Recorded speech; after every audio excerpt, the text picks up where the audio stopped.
Now, we knew that there was a connection between Trump and Epstein, and that's being examined right now. As you know, the House Democrats have released a slew of files, emails, previously unknown to the public, detailing Trump's connection with Epstein.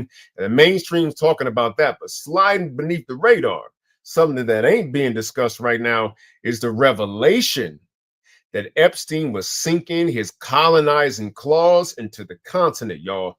Drop Site News has the story about how Jeffrey Epstein, in collaboration with Israel, was trying to create a surveillance state in the Ivory Coast.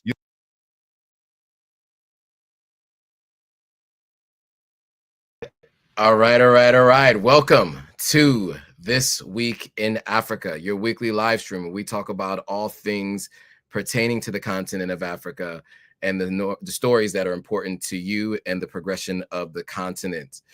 Before we get into today's stories, we're going to talk about Jeffrey Epstein and his connection to the Ivory Coast and the continent of Africa. We're going to talk about Tanzania's protest crackdown, and we're going to talk about Nigeria's kidnapping if there is time. But before we get into those stories, let's first do some introductions. I'll turn it over to the co-host before I introduce myself. You are on mute. My name is Gloria, and I am on mute. But yeah, very happy to be back alongside the Joe Hotagwa.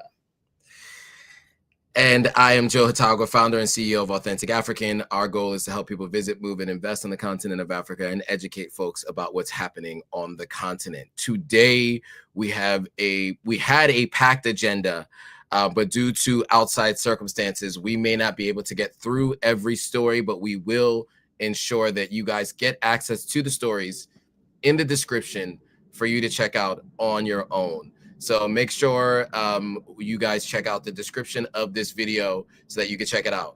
If you find this interesting, you can like, comment, subscribe, hit that thumbs up, and share this with anybody you know who's looking for more information on what's happening on the continent. So as you heard in that quick clip, there aren't a lot of people reporting on Epstein's ties to the Ivory Coast. There's a lot of discussion, especially in the United States, about his connections to the current president. We focus here on things pertaining to Africa. And so because the Epstein files have been recently released, as you know, the House and the Senate have signed the agreement to release everything. I think, if I'm not mistaken, it's already on the president's desk to sign.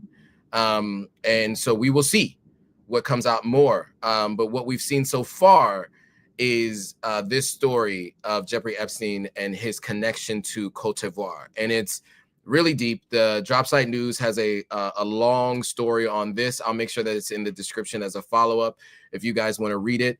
They did a deep dive into all things pertaining to this individual and all of his ties around the world.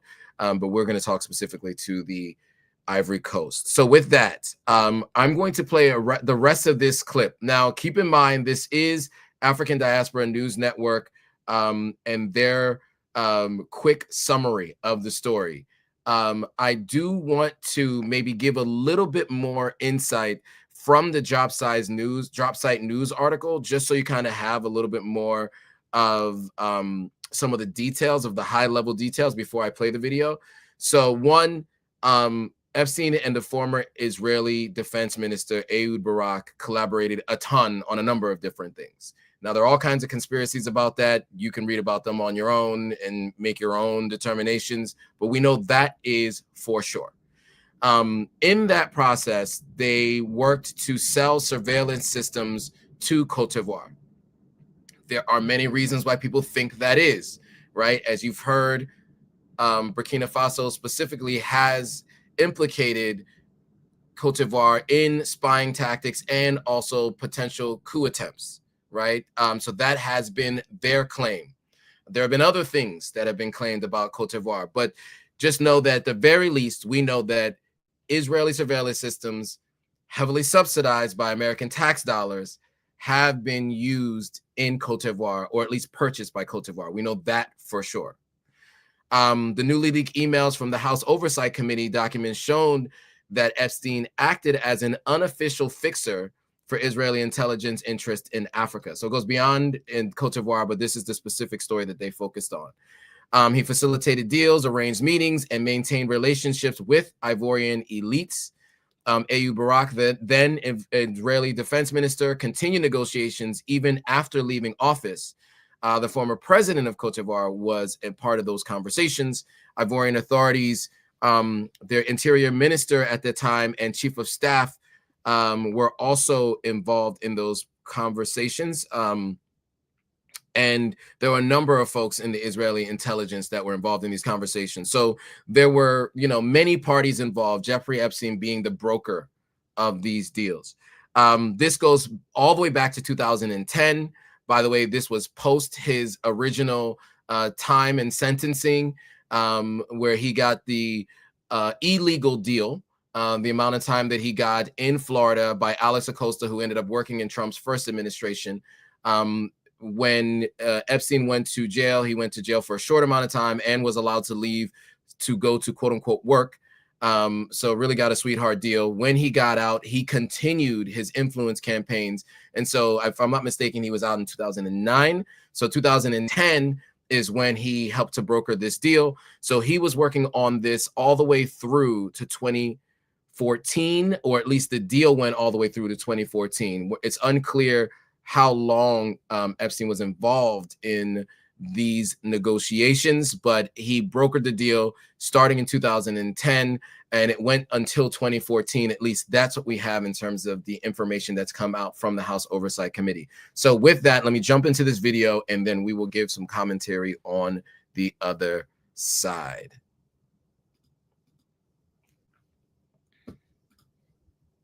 You see, Israel's former defense minister, Ehud Barak, had eyes on the Ivory Coast, and he wanted to try a little something. And one of his good buddies was Jeffrey Epstein. And this is what the article in Dropside News reports. Jeffrey Epstein and Ehud Barak were specialists in war profiteering.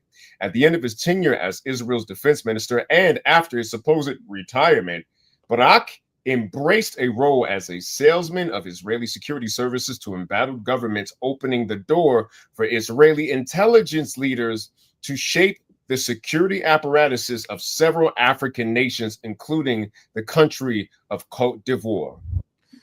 So I'm going to leave it there because there's a lot of conjecture and additional commentary that's not necessarily specific to the article itself. Again, if you guys want to see that, I think it's in the description of this video, of the video that I just shared there, which is in this description. And I will also share the article to the drop site link as well. With that, Gloria, your thoughts on this story?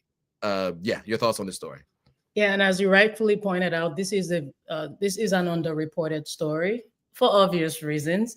But of course, our job here is to dig in and try to put two and two together, and not accusing, but just trying to make sense of these allegations that have been put out. We do know that, as was mentioned in that video, Jeffrey Epstein had a long-standing friendship with Ehud Barak, former Israeli prime minister. He was also the former head of their military intelligence. Epstein was also close to another Israeli intelligence officer who has stated publicly that Epstein worked in intelligence adjacent environments.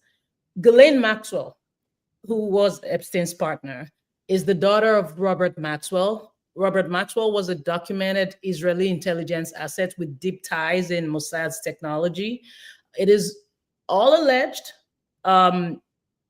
that Epstein himself was actually an Israeli agent. But we do see how this places him inside elite networks where intelligence, technology, and private money are overlapping. Decades ago, let's say the late 2000s and the 2010s, saw the rise of Israeli private intelligence and surveillance firms that aggressively sold surveillance tools worldwide, including to African governments. Epstein had well-documented relationships with billionaires, with defense contractors, tech CEOs who moved in these same circles. this man wasn't a technician, wasn't an engineer, but he was, as we know, a broker of introductions. He connected people in elite circles. He had access to both political power and intelligence-linked networks.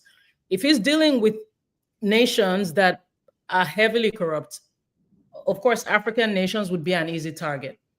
Looking at his social ecosystem, it makes sense to infer that he was adjacent to and supportive of the same networks that facilitated Israeli surveillance expansion to Africa. Now, where does Côte d'Ivoire come in?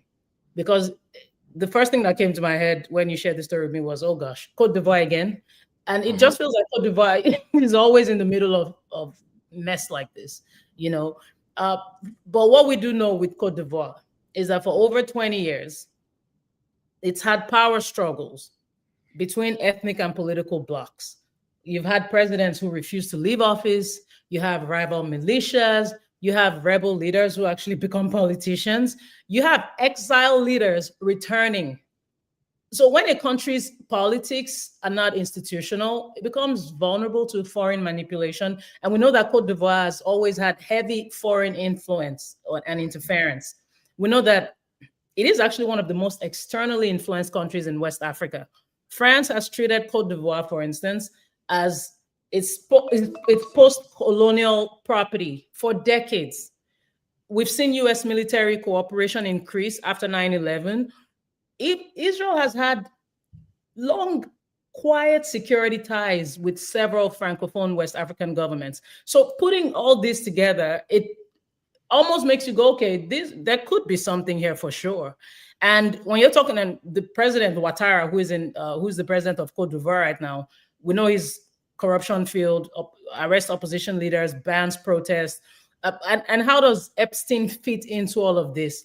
If again, back to what I said earlier, Epstein's circle, Israeli intelligence leaked industrialists, you have tech billionaires, you have shadow brokers.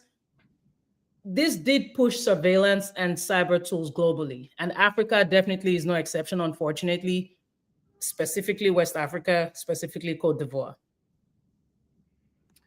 Well put. And so all of that context, I think, helps set the stage for the timeline of events that I want to give to you guys now, to give a little bit more context as to what happened. So really quickly, I did mention that in 2009, Epstein got out of jail. And I said that in 2010, the negotiations started. That's actually, I misspoke. The negotiations didn't actually start until 2012. 2010 is when there was a political crisis in Côte d'Ivoire. There was a disputed election. French and UN forces remove the former president, and Ouattara becomes president, who was just referenced by Gloria. There were some people say the country's security services were fractured, and there was, rebellion fears that were protested, or that were persistent, and people were fearing of them. So 2012, Israel steps in with Epstein's help. So January in 2012, Ouattara meets with Israel's defense minister in Jerusalem. That same day, his son meets with Epstein in New York. In September of 2012, Ouattara's niece meets with Epstein. Epstein meets with Ehud Barak immediately afterwards. October of 2012, Epstein travels to Côte d'Ivoire, Angola, and Senegal. There are no public flight logs, but this is how it's described by this reporting. So 2 weeks after Epstein's Africa trip, Ivorian Interior Minister visits Tel Aviv, discuss intelligence cooperation. So you can see 2012 where these meetings are all happening. Obviously, senior leadership didn't meet directly with Epstein. His son met with Epstein in New York. The senior leadership and president met with leadership and defense ministers in Israel. All right, just so there's where the connections are. 2013, Ehud Barak resigns. His business partner coordinates with a certain group. There are all kinds of meetings happening throughout 2013. There are meetings that were coordinated by Epstein for Ehud Barak at the UN General Assembly with Ouattara's cabinet chief. And so, as you can see, this is how things are intensifying. These meetings continue to happen. 2013 to 2014, the surveillance blueprint is built, right? So full surveillance proposal that was given to Ivory Coast, which included phone tapping, satellite interception, radio monitoring, cyber cafe surveillance, analyst review pipelines. So Epstein continued coordinating more meetings with Ouattara's family throughout the late 2013. In 2014, the deal becomes official. March to April of 2014, Côte d'Ivoire restructures its intelligence services. In April, the UN lifts an arms embargo and diamond export ban, clearing a path for how you can actually do this business together, right? Because obviously, because of the civil unrest, there was a UN ban on, a arms embargo on the country. So in June of 2013, June 13th of 2014, Israeli Foreign Minister at that time signs official defense and internal security agreement with Côte d'Ivoire. Israel business delegation, 50 plus executives arrived to pursue commercial opportunities at that time. So obviously in the aftermath, Ouattara consolidates power, wins controversial fourth term. Some people say the civic freedoms have shrunk. Israeli surveillance tech strengthens state repression is what some people are saying. And opposition and activists accuse the government of building a police state. And then, of course, after that, Epstein and AU Barak continue pursuing other African deals. We'll talk more about those as more comes out, but that is what happened there. A lot of information and insight there. There's some comments. Gabriel Boima says it appeared that Epstein was a key figure in NATO's operation, a specific operation that allegedly linked terrorism and many trafficking around the world. That's alleged. Some people are saying other things about African leaders. I'm going to leave that without putting it on screen. But, look, we will be reporting on this more. There's going to be more because that was just out of a leak. And these were photos taken of emails, etc., that people are just trying to comb through now. So, what I just talked to you about was one company's reporting. They are doing deep dives into this. They also do a lot of work to try to get background. These people have been reporting, DropSite has been reporting a ton on what's been happening in Israel and Gaza. They have really good reporting. I mean, they do their background checks. So if you're interested in these stories and more, you can definitely go check them out. But I just want to make sure that we mention that this is the early stages of this reporting. This is just one of many stories that we expect to come out. But stay tuned because I can imagine that all the other places that have Israel ties probably had some connection with Epstein at some point in time. That is my speculation. We will confirm if that is correct as time goes on. I'm not speaking about any countries in particular, but you guys can think about some of the countries who did not have anything to say in the last 24 months since everything's been happening in Israel and Palestine. Okay, with that, I think we'll move on to the next story. And there's a couple of stories to talk about here. Really tragic and concerning when it comes to Tanzania. We've talked about this over the last couple of weeks, and Gloria has been receiving some interesting comments on posts. Yeah. And other people who've reported on some of these things have as well. The president of Tanzania, President Hassan, acknowledges a number of unalivings in order to quote unquote probe. 21 plus activists face treason charges punishable by unaliving. And there was a prominent TikToker or content creator that was arrested that caused a ton of controversy. I'm going to play a bit from one of these videos to give a little bit of context as to what is happening. And then we will give some commentary on the other side.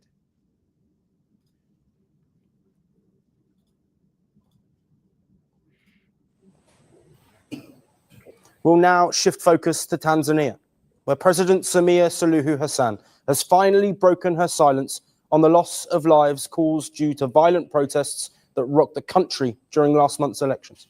Here is what she said. Pamoja na kuwa uchaguzi ulifanyika Despite the fact that elections were held, there were incidences of violence that caused property damage, loss of life, and threatened the security of the country. This is Hassan's most public admission yet, and it came after weeks of accusations of repression. Hassan won the October election with almost 98% of the vote. Her two main rivals were either jailed or barred from running. An election without opposition led to massive protests in Tanzania. Allegations of election rigging added fuel to the protests. Opposition groups claim that more than 1,000 people were killed by security forces. The United Nations says the toll is in the hundreds. But the government still hasn't released official figures on the death toll. Now, Hassan has announced a national inquiry into these deadly protests.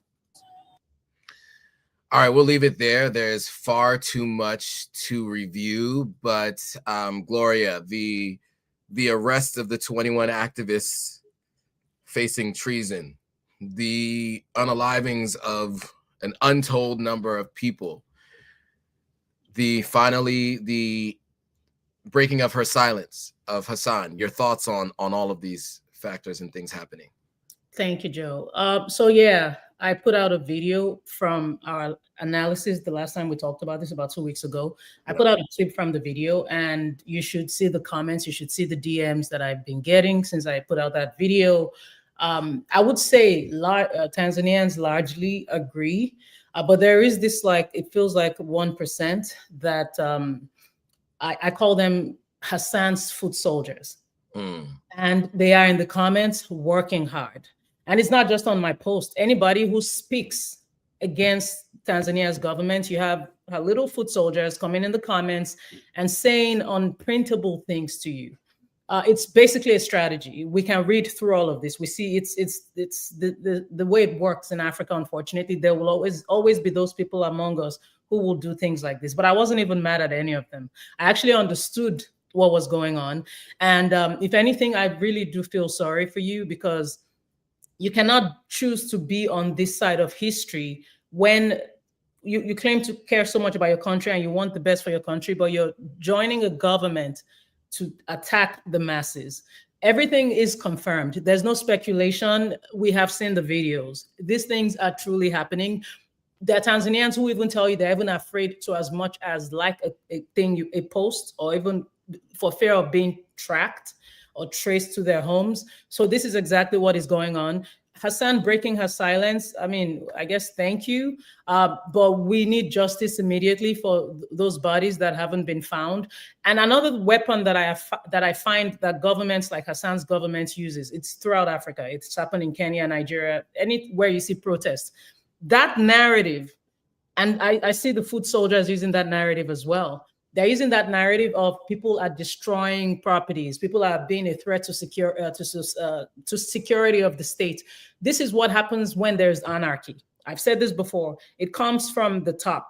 When there is no anarchy, that you don't expect anarchy at the among the people. And we know for a fact that some of these governments do plant these people who come in to disrupt the peace, who come in to disrupt protests. And I will tell you one thing, December 9 is the anniversary of Tanzania's independence, and the people plan to protest again. Hashtag D9, hashtag December 9. It is their right. They're not doing anything wrong. But I can almost predict that there will be those disruptors. I'm not saying for a fact it's all government planted, but there is a high chance that there will be more disruptors who will come in, and then that will be the excuse that will be used to attack the masses and stop them from protesting. I stand with the people of Tanzania, no matter what happens, including those foot soldiers. I stand with you too. This fight, this raising of our voices is also for you. We stand with the people. Wherever an African group of people are suppressed or oppressed, we're there. I don't care about any government. Don't make any excuse for any government. Once you go against the people, we will speak against you. That's where I stand. Well put. I don't even have much else to add. I will say that the only thing that I'll add is we haven't gotten a chance to get into this, but there was also a secret body dump that was exposed, or dumping bodies. And there's some content and footage on this.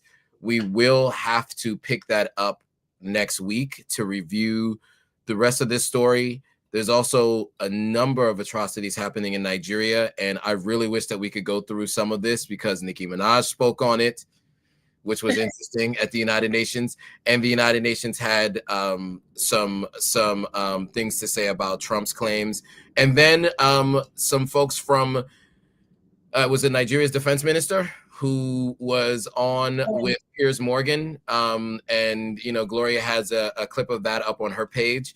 There's a lot of nuance to this discussion about whether or not a genocide is happening on Christians in Nigeria. What we do know is that there is a mass unaliving of people, and regardless of who the target is, the important thing to know is that should not go undiscussed or underreported as it has been. I think what it's become is a tool for two people to fight against each other, two groups, instead of talking about the loss of life. No, Nicki Minaj is not my source for geopolitics. What I'm saying is that she spoke at the UN, is what I'm saying. No, she's not my source for geopolitics. I was saying that it's interesting that she actually spoke at the UN. No, the issue here is that it's much broader than celebrities speaking on these topics. It's the real issue is that there is misinformation continuously going out.